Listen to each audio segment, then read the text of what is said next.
So here we are, and it's a Monday. Lots of things are happening. George Papadopoulos Theodorakopoulos Snuffleupagus has apparently cut a plea deal with the special counsel. We'll talk all about it. Plus, Paul Manafort, Trump's former campaign chairman, is probably going to go to jail. And Kevin Spacey gives the worst defense for allegedly attempting to rape a child anyone has ever given.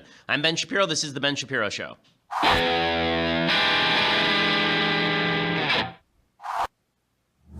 So much news, so little time. So today, it's a fun day because I get to put on my lawyer hat. And when I put on my lawyer hat, it means that I go through the full Paul Manafort indictment. Plus, I go through the special plea deal that was cut by George Theodorakopoulos Snuffleupagus. We're going to talk all about that. Plus, of course, we'll get to Kevin Spacey and the media being awful at everything. Okay, so I don't know where to start because there is so much news. So we will start from Paul Manafort. We'll start with Paul Manafort because this was the expectation last week. So as you recall, on Friday, it was announced that the special counsel was going to drop indictments on Monday.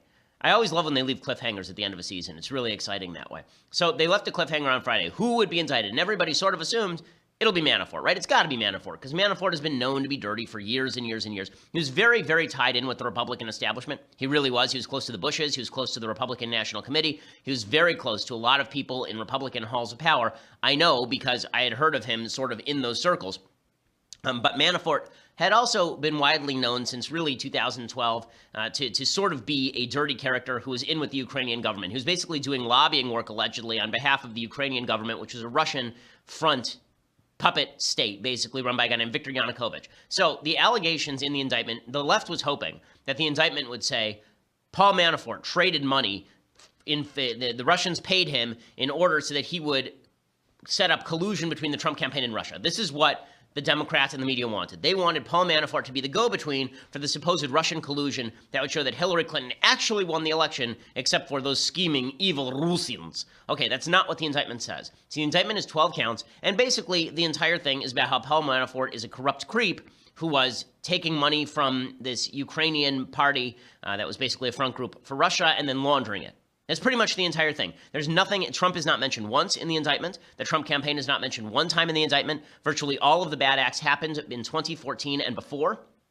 In 2014 is when Yanukovych left office, so that cut off sort of the money train for Manafort. And then apparently he was still fibbing about it and doing some money laundering afterward, but most of the bad activity with regard to Russia, at least as the indictment says, stopped in 2014. So that's the good news for Trump. Nothing in the indictment suggests collusion between Trump and the Russian government. And that's exactly what the left wanted it to say. Here's the bad news for Trump. Manafort was a crappy pick. Everyone knew it at the time. When Manafort was picked, people were immediately saying, this guy is probably going to end up in jail. Bad move by President Trump. But it shows you the level of chaos that sort of predominated in the Trump campaign. In all likelihood, somebody just went to Trump and said, listen, none of the big campaign managers will work for you. Here's this guy who's super connected. You know, he has good business connections. Paul Manafort, hire him. And so Trump went ahead and hired him. It's probably that simple. And that sort of chaos inside the Trump administration also, in my opinion, could easily explain the George Papadopoulos routine that we're going to talk about in just a little while. So to finish up with Manafort, basically the indictment alleges that Manafort and Richard Gates III, his right hand,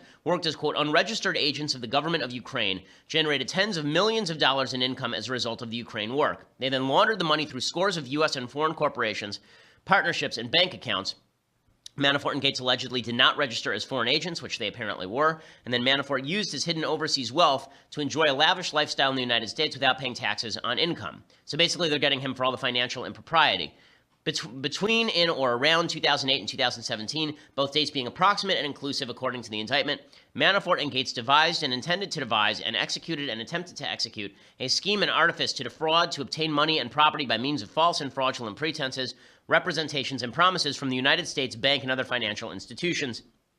Allegedly, Manafort wired millions through other companies for purposes of laundering. So if you saw Ozark, basically, he was Jason Bateman in Ozark, right? I mean, essentially, he was just cleaning money, except he was cleaning it for himself. Apparently, he cleaned about $18 million, and $75 million passed through his bank accounts. Now, a lot of the press is focused on this charge of conspiracy against the United States, right, in the indictment. Conspiracy against the United States is not what it sounds like. It's not a treason charge. Okay, it's not that he was treasonably committing offenses against the United States to bring down the government or to skew the election or anything like that.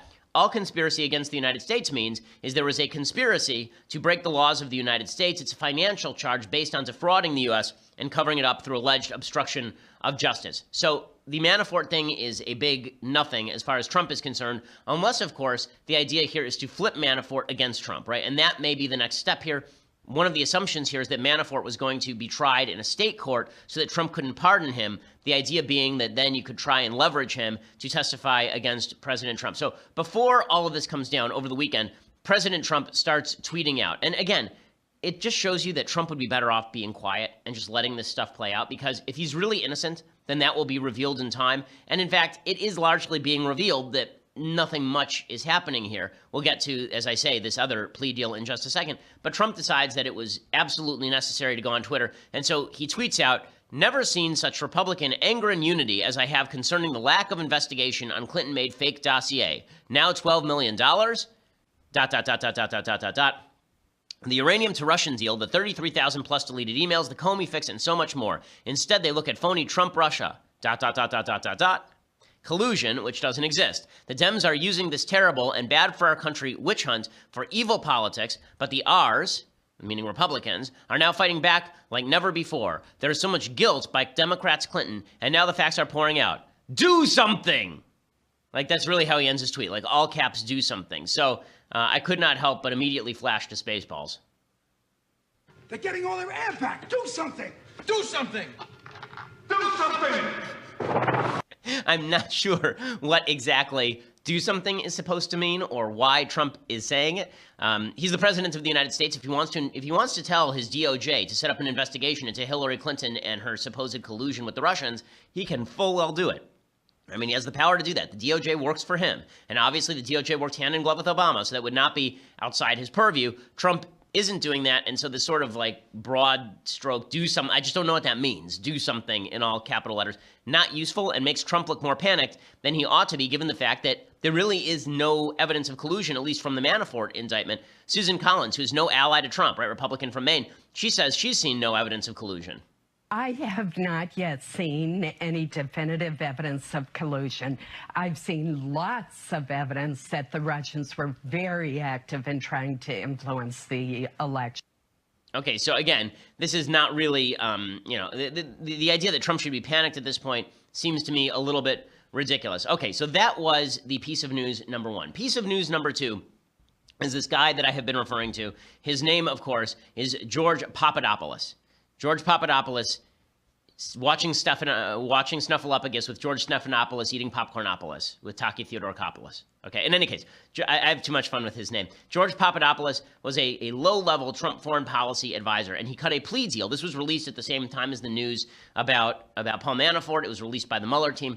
So this one is a little more troubling for President Trump. The reason that it is more troubling for President Trump is not because it proves collusion between Trump and Russia, but because it tends toward the idea that Trump and Team Trump were willing to collude with Russia in order to do something. Okay, we already knew that. Donald Trump Jr., months ago now, released emails showing that he was warmed toward the idea of receiving information about Hillary Clinton from the Russian government as, quote, part of their effort to aid Trump in the election. Right? So this is nothing new, but the media are going to run with it anyway. The media are overreading the Papadopoulos plea agreement. Now, number one, it's important to note, this is a plea agreement with the FBI. And the reason that the plea agreement with the FBI matters is presumably this guy is ready to testify, and maybe he's going to flip on other members of the campaign. So this one should be more troubling to Trump because it's more likely to bleed over into actual elements of the campaign. So I want to go through this entire statement of offense, what they call statement of the offense, which is basically what Papadopoulos is admitting to in order to avoid going to jail for a long period of time. So here is what is, here is what is alleged in this statement of the offense. Okay, so the defendant, George Papadopoulos, who served as a foreign policy advisor for the presidential campaign of Donald J. Trump, made material false statements and material omissions during an interview with the FBI that took place on January 27th, 2017. At the time of the interview, the FBI had an open investigation into the Russian government's efforts to interfere in the 2016 presidential election. They accused Papadopoulos of making material false statements and material omissions to the FBI. Basically, what they accuse is that, so here's what it says. It says, defendant Papadopoulos claimed that his interactions with an overseas professor, who defendant Papadopoulos understood to have substantial connections to Russian government officials, occurred before defendant Papadopoulos became a foreign policy advisor to campaign. That is not true. He acknowledged that the professor had told him about the Russians possessing dirt on then-candidate Hillary Clinton in the form of thousands of emails, but said many times he learned the information prior to joining the campaign. This is not true either. He had been told that he was going to join the campaign and, in fact, had joined the campaign. So then they present a timeline of events, and I'm going to go through this timeline in just a second. Okay, so let's go through the timeline of Papadopoulos. And the reason we're going to go through this timeline is what we're going to show here is that something we already knew. Basically, we knew that there was willingness from Team Trump to reach out to Russia for dirt on Hillary Clinton. Now, on the other side, which we'll get to in a second, Hillary Clinton's team, apparently, the people who are working with Fusion GPS, were perfectly fine getting information from the Russians about Trump. So there's a bit of a mirror image going on here. Here's the timeline of events. So Papadopoulos learns in early March 2016, when it's becoming clear that Trump is probably going to win the nomination, that he would be a foreign policy advisor for the campaign. He was living in London at the time. He then traveled over to Italy, and there he met a professor based in London. I do love how all of these things are written up so that you don't actually know who these people are. I do like that they call him the professor. It sounds like a Sherlock Holmes story. It's like Moriarty. He meets a professor based in London. Professor Moriarty seemed uninterested in the defendant, Papadopoulos, until he found out that Papadopoulos worked for the campaign, at which point suddenly he was very interested in Papadopoulos, and Papadopoulos was interested in the professor because the professor claimed to have substantial connections with Russian government officials, and Papadopoulos thought that this could increase his importance as a policy advisor to the campaign. So here is one of the defenses that Trump can use on Papadopoulos stuff from the very beginning. It's pretty clear that a lot of people in the Trump campaign knew that Trump wanted to be warm toward the Russians. To be fair, Trump was very clear about this. Okay, Trump went on the campaign trail and talked about how he liked Vladimir Putin, and Putin was a good guy, and we've killed people too, and we should have a better relationship with the Russians. Would that be the end of the world? It wasn't like Trump was hiding the ball here. He was saying all this stuff publicly. And so just as when President Obama said, wouldn't it be great if someone cracked down on these conservative 501c3s, and then his IRS went and cracked down on the conservative 501c3s, it is quite possible to believe that Trump was going out there saying, we should have a warm relationship with the Russians, and also Hillary Clinton is the devil, and a bunch of his lower down people thought, hey, we can kill two birds with one stone. If we work with the Russian government, maybe they'll provide us information on Hillary, and we'll be close with the Russians. That'll be awesome. That's just what the boss wants. But it's quite possible that Trump never instructed anybody to do any of this. So even if it turns out that low-level members of the Trump campaign or high-level members of the Trump campaign were trying to collude, it's possible that doesn't go all the way to the top. In fact, as I've been now claiming for a year and a half, I think that's very unlikely that Trump knew about any sort of collusion, especially because if you were going to collude with Russia in illegal fashion, would you tell the man with the biggest mouth on planet Earth? Would that be your first choice? Doesn't make a lot of sense. Okay, in any case, around March 21st, the campaign told the Washington Post that Papadopoulos was one of 5 named foreign policy advisors for the campaign. He then met with the professor in London. The professor brought with him a female Russian national, the female Russian national, as she is known in this document, introduced defendant Papadopoulos as a relative of Vladimir Putin with connections to senior Russian government officials. So, they're meeting with the Russians. Okay, here's the thing. A lot of people in a lot of campaigns meet with foreign policy members from other countries. So that in and of itself is not criminal. The question is whether the Trump campaign was working with Russia to subvert the election. Meeting with somebody who's close to Putin does not count. Okay.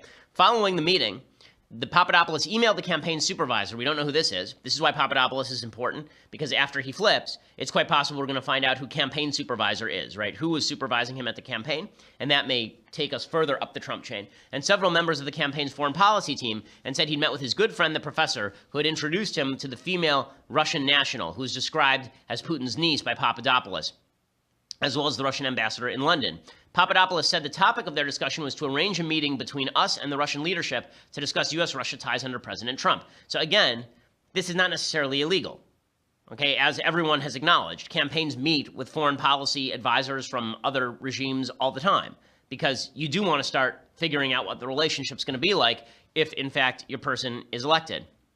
Later, apparently, Papadopoulos learned the female Russian national was not a relative of President Putin, and he never actually met the Russian ambassador in London. He attended a national security meeting in Washington, D.C. with Trump and other foreign policy advisors for the campaign. When he introduced himself to the group, he said that he had connections that he could help arrange a meeting between Trump and Putin.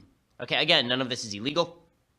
After that trip, Papadopoulos worked with the professor and female Russian national to arrange a meeting between the campaign and the Russian government. Again, none of this is illegal. I keep saying that because people are trying to suggest that every meeting attempted to be brokered between Trump and the Russian government must have been about Hillary Clinton. This is untrue. There is not evidence of this. Even if Papadopoulos was told by the Russians that they wanted to funnel information to the campaign, it is not clear from this document that the Trump campaign took him up on that or even really suggested a desire to take him up on that.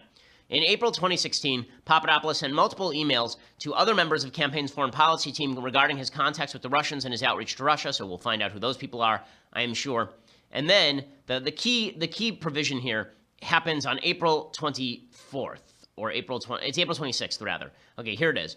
On or about April 26th, Papadopoulos met the professor for breakfast at a London hotel. Up till now, they'd only been talking about Trump meeting with the Russians or Trump people meeting with the Russians, but nothing about actually passing dirt on Hillary Clinton. Here is the key moment.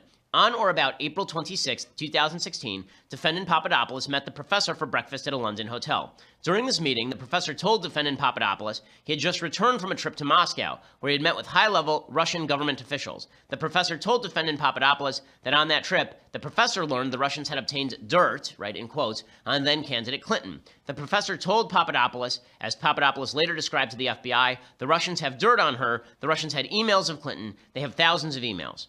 So it is unclear, number one. So people are saying, well, this happened in late April. March is when WikiLeaks or whomever attacked the DNC and got all the emails out of the DNC. It is not clear that the emails they were describing here are those emails. It's quite possible they're talking about the 33,000 emails that Hillary had deleted, and maybe the Russian government had hacked into her server when she had a private server in her bathroom.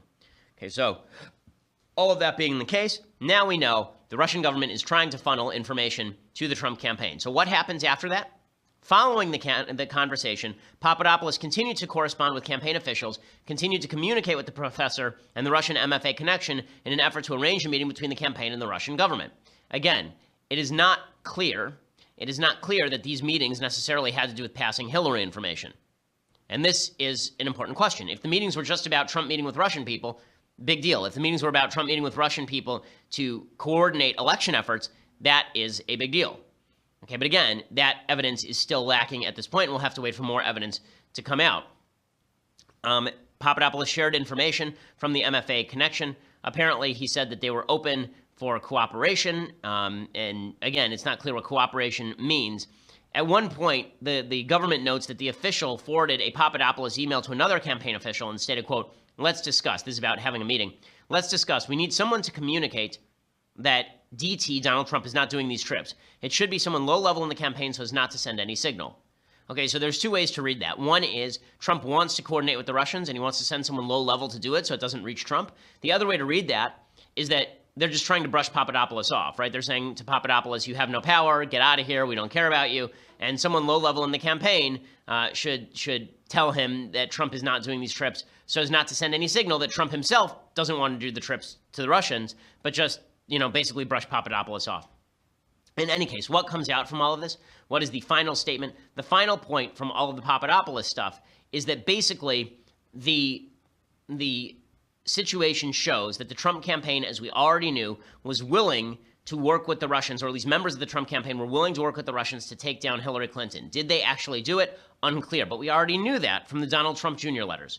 We already knew that from the Donald Trump Jr. emails. So nothing new under the sun. The media are blowing this out of proportion. We're going to have to wait to see where this goes from here. But there's no question that the Papadopoulos stuff is much more damaging to the Trump campaign than it is to the Manafort stuff. So I want to talk about the latest on the Clinton dossier and what that means, because now we have basically two parallel stories. We have the Trump attempting to collude with the Russians story, which may or may not be real, and then we have the Hillary attempting to collude with the Russian story, which may or may not be real. A lot of this seems like smoke. A lot of it seems like not fire. So while all of this is happening, the Clinton dossier stuff continues to blow up. So one of the sort of accusations here is that if things get too bad for Trump on the Trump-Russia stuff, that eventually he's just going to order his DOJ to investigate Hillary Clinton and the Trump Oppo research project. So here's what we know, again, to recap, about the Trump Oppo research project from the Clinton team. So Clinton team went to Fusion GPS, a Democratic firm, and they paid them apparently millions and millions of dollars. Apparently they paid a law firm. Right? This law firm is a major law firm, so not every dollar spent at a law firm went to Fusion GPS. I used to work at a major law firm called Goodwin Procter. It had, dozens and dozens of branches all over the country. Just because you use Goodwin Procter doesn't mean that any specific area where Goodwin Procter was funneling money meant that you were paying that place, right? Goodwin Procter was bigger than the places that it was spending money. But the same thing is true of the law firm that Hillary Clinton's team was paying. In any case, they spent millions of dollars on this law firm, and then apparently some of those millions were passed on to Fusion GPS for this Oppo research thing. Okay, the Oppo research thing ends up being the Steele dossier. Christopher Steele, former MI6 spy, he goes over to Russia, he talks to a bunch of Russian officials, and he comes back with a dossier. Some of the things in the dossier have been debunked. Some of the things in the dossier have not been debunked. For people who say that it's been debunked, that is not true. Some things have been debunked. Some things have not been debunked. The big question here is, did Hillary Clinton and her team know that the Steele dossier was filled with Russian intel? Did they know that the Steele dossier was filled with references to direct government officials in Russia? Now, there are people on the left who say, well, there's a difference between Hillary digging up dirt on Trump's dealings with Russia and Trump digging up dirt from Russia about Hillary's dealings not with Russia. I think there may be something to that, but I don't think that it fixes the generalized problem, which is if Hillary Clinton is complaining about Russian interference in the election and about Trump coordination with the Russians, then going to the Russians for help against Trump both undercuts that narrative and demonstrates that your own team was willing to work with the Russian government if they could dig something up about then-candidate Trump.